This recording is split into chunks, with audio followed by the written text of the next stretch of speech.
자, 그리고 다음에 그럼 우병우 구속돼야 안 돼요. 직권남용은 1년 이하의 징역, 10년 이하의 자격정지, 또 1,000만 원 이하의 벌금인가? 얼마 이하의 벌금이지? 쓸데없는 걸 그러고 그래요. 네? 저는 모르겠는데요. 네, 어쨌든 그런데 이게 하여튼 5년 이하의 징역에? 아니야, 직권남용 1년 이하의 징역 아니에요? 아니 5년 이하의 징역. 5년 이하의 징역이야? 어쨌든 그 공여죄도 5년 이하의 징역입니다. 직권남용도 5년 이하예요? 예. 근데 사안이 아니 근데 직권남용 갖고 구속시키는 경우가 잘 없잖아요. 아니 사안이 중대하면 죄질이 나쁘면 구속시키죠. 아니 김기춘이 대표적인 예 아니에요. 블랙리스트. 그래 내가 지금 질문하는 게 김기춘과 예? 예. 조윤선이 직권남용으로 구속이 됐단 말이에요. 안종범도 직권남용으로 구속됐는데 예. 예를 들어갖고 그 사람들은 뭐라고 주장을 했냐 하면 박근혜 대통령이 시킨 대로 난 업무만 수행했을 뿐이다. 네. 근데 지난번 구속영장 기각됐을 때 우병우가 똑같은 얘기를 했거든요. 네. 나는 민정수석으로서 대통령이 얼마나 위대한 그 거대한 힘을 가지고 있는지 모른다. 당신들은 시키는 것만 했다. 네. 직권남용 아니다. 근데 시키는 것만 했다라고 했던 김기춘, 조윤선 다 구속됐거든요. 네. 근데 우병우는 왜 구속을 안 시켜? 이제 구속 앞으로 이제 되나요? 하겠죠. 저는 뭐 우병우를 구속시키고 2기 특수본은 일단 자기들의 과업은 다 끝났다고 볼 가능성이 높다고 보는.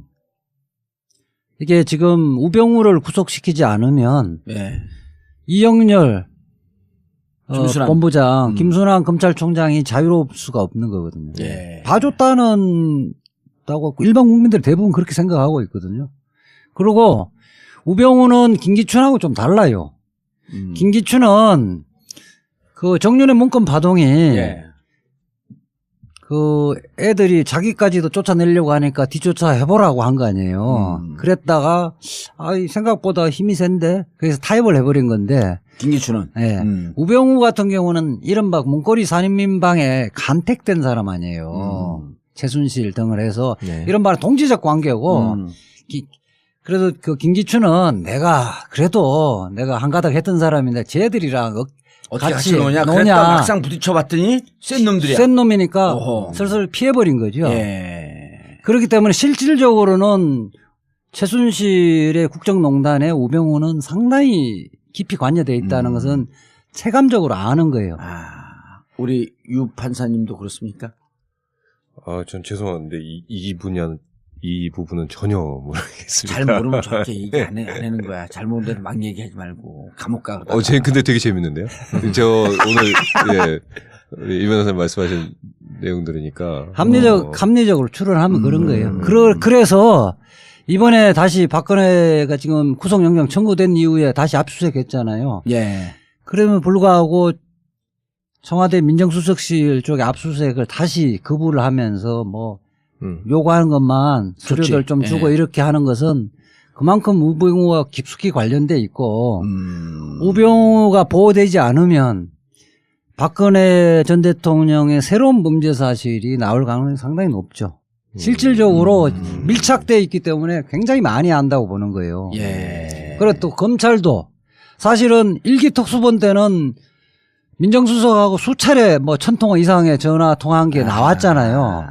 그러니까 우병우를 제한적 범위에서 준 것만 서류를 받아온 건 더 이상 확전을 안 하겠다라고 하는 의지고. 그렇죠. 추가 범죄 하지 않고 요 정도 밝혀진 데서 딜을 한다고 봐야죠. 딜을 하고 그 정도 범위에서만 우병우를 구속할 것이다. 그래 구속은 피할 수 없는데 이 정도 카드로 해서 마무리하자. 요즘 소설을 많이 써. 그렇지 않으면 우병우도 만만한 놈이 아니니까 나만 죽지 않는다 이렇게 나와버릴 가능성이 있죠. 구속되는 거로 타협을 했다는 거야? 아니 그 구속도 일단 구속됐다가 항소심 정도에서 나올 수 있는 가능한 범죄로 갖고 구속영장 청구할 수도 있는 거거든요. 그러면 정강 자기 처갓집.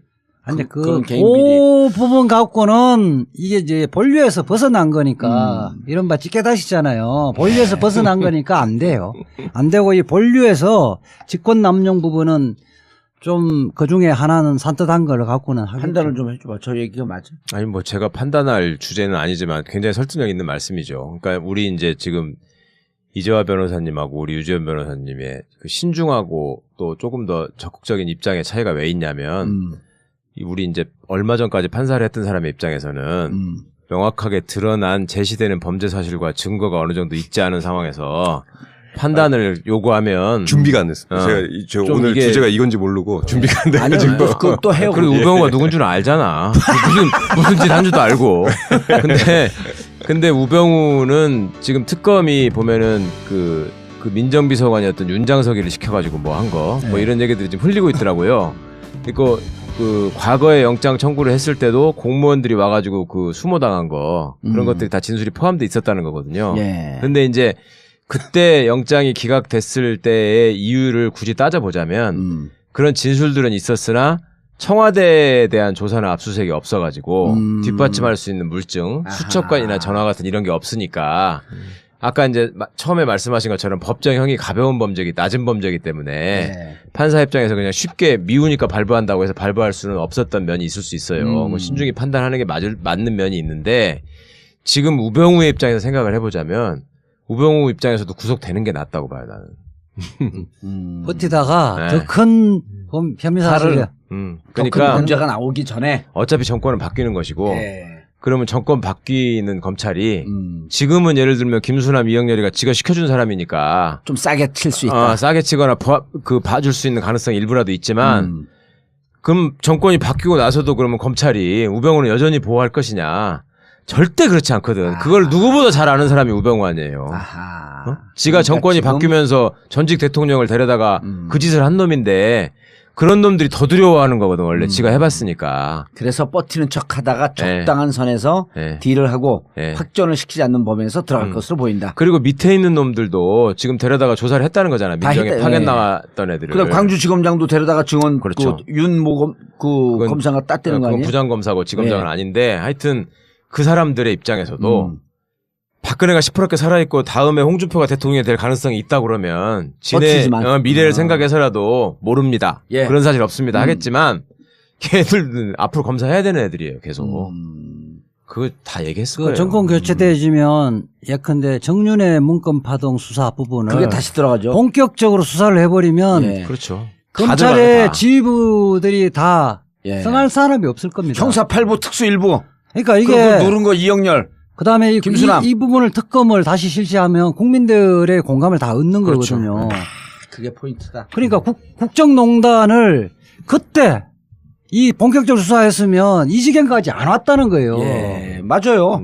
그리고 보면 아이고 이게 그러면 이 문건에 있는 내용이 실체가 있는 건지 그 문건의 내용대로 국정농단이 진행됐던 건지 이 부분에 하나도 안 보버리고 유출 물꼬를 터져 그 수사의 물꼬를 그러니까 그때 바꿔버렸잖아요. 핵심은 그거에 명예훼손이라고 그러니까 언론 출판물에 의한 명예훼손이라고 하니까 그 형사 8부하고 특수 1부인가 그쪽에서 야 이거 명예훼손이라는데 좀 이상하다. 그럼 명예훼손 당했다라고 하는 정윤회하고 최순실 한번 정윤회 좀 조사를 해봐. 가택 압수수색 해봐야 되는데 그러니까 김수남이가 그랬다는 거 아니에요. 중앙지검장이. 야 피해자인데 왜 거기를 압수수색을 해. 그러면서 그때 눌렀는데 만약 그걸 누르지 않고 제대로 수사를 하고 이게 명예훼손이 아니라 사실은 미행을 했네? 문고리 권력 있었네? 이 십상시 있었네? 라고 하는 게 그때 판단이 됐으면 여기까지 안 왔던 거지. 그럼요. 최순실의 실체도 그때 밝혀냈던 거죠. 그리고 만약에 지금 정권이 교체된 상태에서 그때 당시 사건을 특검이 들어가게 되면 김수남이가 그때 어떻게 찍어 내렸는지가 나오는 거지. 김수남뿐만 아니라 검찰이 전체 조직이 전체가 파괴되는 거죠. 그렇게 되시면 알겠습니다.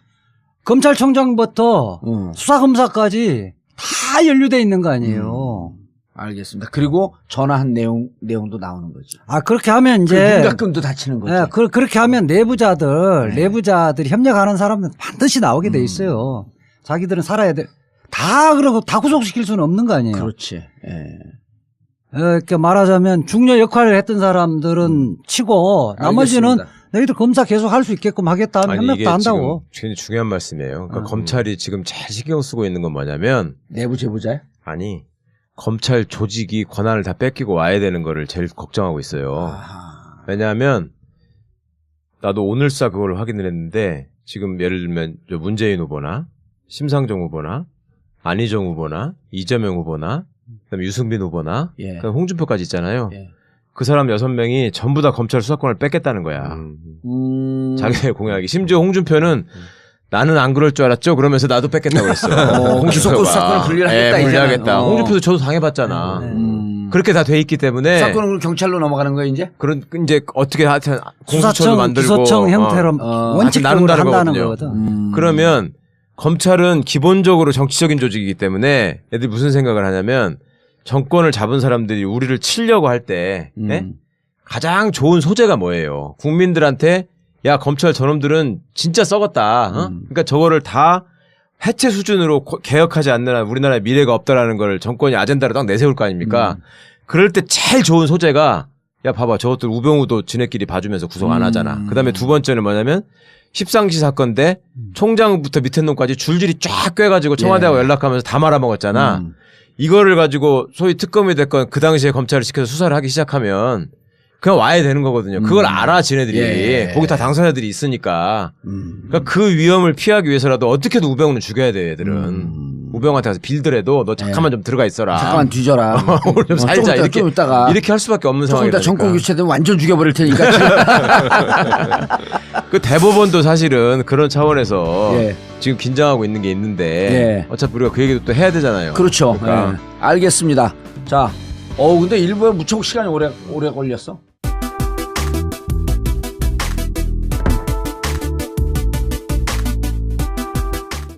자, 그리고 다음에 그럼 우병우 구속돼야 안 돼요.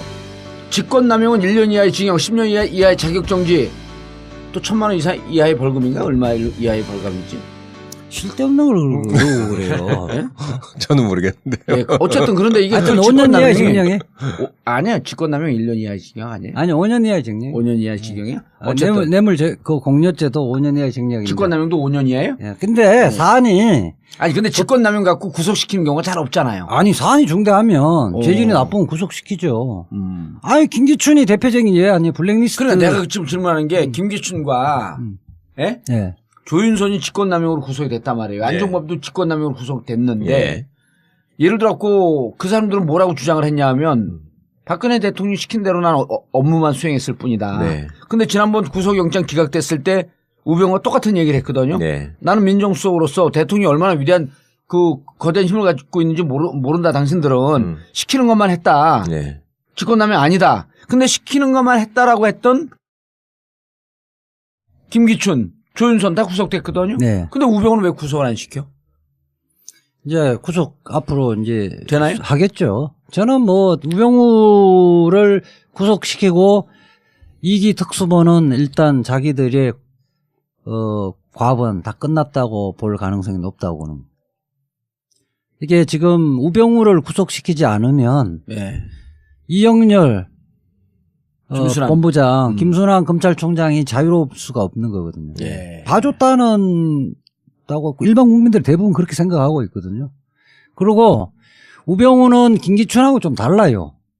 김기춘은 그 정윤의 문건 파동이 그 애들이 자기까지도 쫓아내려고 하니까 뒤쫓아 해보라고 한 거 아니에요. 그랬다가 생각보다 힘이 센데 그래서 타협을 해버린 건데 김기춘은 우병우 같은 경우는 이른바 문고리 산인민방에 간택된 사람 아니에요. 최순실 등을 해서 이른바 동지적 관계고 그래도 그 김기춘은 내가 한가닥 했던 사람인데 쟤들이랑 그리고 또 검찰도 사실은 1기 특수본 때는 민정수석하고 수차례 뭐 1,000통 이상의 전화 통화한 게 나왔잖아요.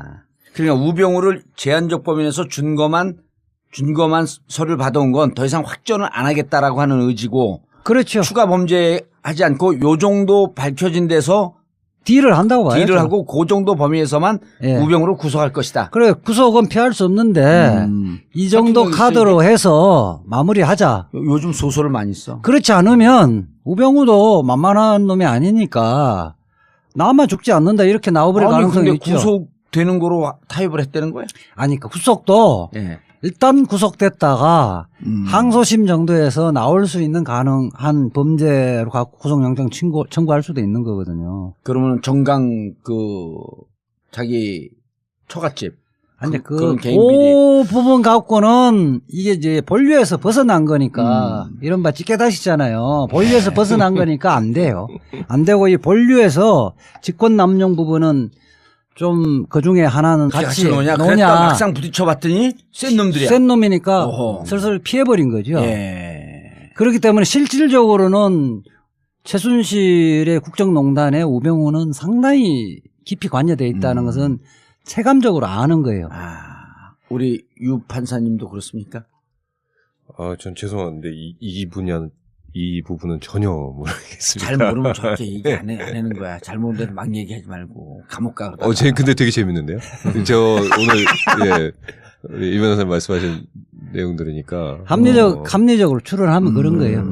그래서 이번에 다시 박근혜가 지금 구속영장 청구된 이후에 다시 압수수색했잖아요. 예. 그러면 불구하고 청와대 민정수석실 쪽에 압수수색을 다시 거부를 하면서 뭐 요구하는 것만 서류들 좀 주고 이렇게 하는 것은 그만큼 우병우와 깊숙이 관련돼 있고 우병우가 보호되지 않으면 박근혜 전 대통령의 새로운 범죄 사실이 나올 가능성이 상당히 높죠.